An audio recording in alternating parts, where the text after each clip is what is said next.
और आइए इस वक्त की बड़ी खबर आपको बताते हैं। कानपुर से आती बड़ी खबर, इरफान सोलंकी के घर पर ईडी की छापेमारी चल रही है। ईडी की रेड इस समय पड़ रही है इरफान सोलंकी के कानपुर और उसके अलावा 6 अलग अलग लोकेशंस पर। सर्च ऑपरेशन में इस समय ईडी के कई अधिकारी मौजूद हैं। 1 साल से महाराजगंज जेल में इस समय इरफान सोलंकी बंद है। सिसमऊ से समाजवादी पार्टी के विधायक है इरफान सोलंकी और महिला का घर जलाने का गंभीर आरोप और कई धाराओं में मामले दर्ज उनके खिलाफ पहले ही हो रखे हैं। जेल में इस समय बंद है और अब ईडी के फेर में फंस गए हैं, क्योंकि ऐसे कई ठिकाने उनके बताए जा रहे हैं जहां पर इस समय सर्च ऑपरेशन चल रहा है।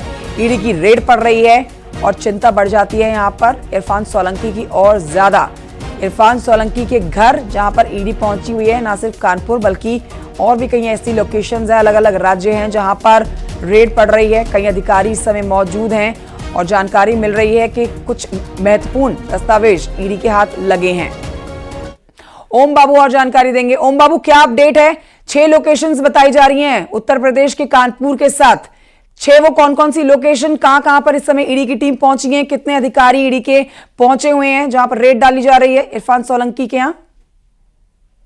कानपुर के ठिकाने में करीब 7 से 8 ईडी अधिकारी उनके घर में हैं। हालांकि परिवार के कई सदस्य महाराजगंज गए हुए हैं, इसलिए यहाँ पर कुछ कर्मचारियों के साथ वे लगातार पड़ताल कर रहे हैं और दस्तावेजों को खंगाला जा रहा है।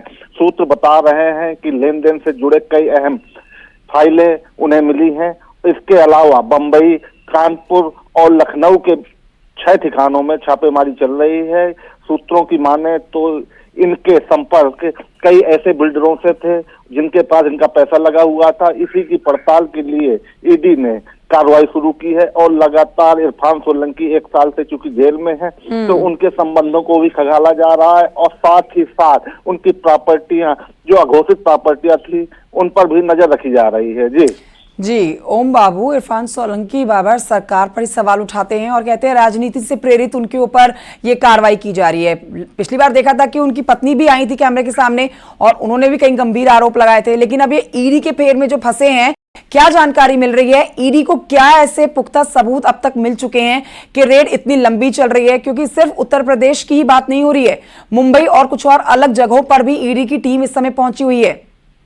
निश्चित तौर पर उनके परिवार ने यह आरोप लगाया था कि राज्य सरकार द्वेष भावना से उनके खिलाफ कर, लेकिन ईडी की कार्रवाई, जो सूत्रों का कहना है कि ईडी कई महीनों से इस मामले में लगी हुई थी और उन्हें लगातार सूचनाएं मिल रही थी कि विधायक इरफान सोलंकी की तमाम प्रॉपर्टियां जो अब तक पुलिस की नजर से दूर हैं, उसे ईडी की नजर में लाया गया था। इसी कारण दस्तावेजों को भी ईडी ने तैयार किया था। इसी कारण 6 ठिकानों पर छापेमारी की जा रही है। निश्चित तौर पर ईडी के पास ठोस सबूत हैं विधायक इरफान सोलंकी के खिलाफ।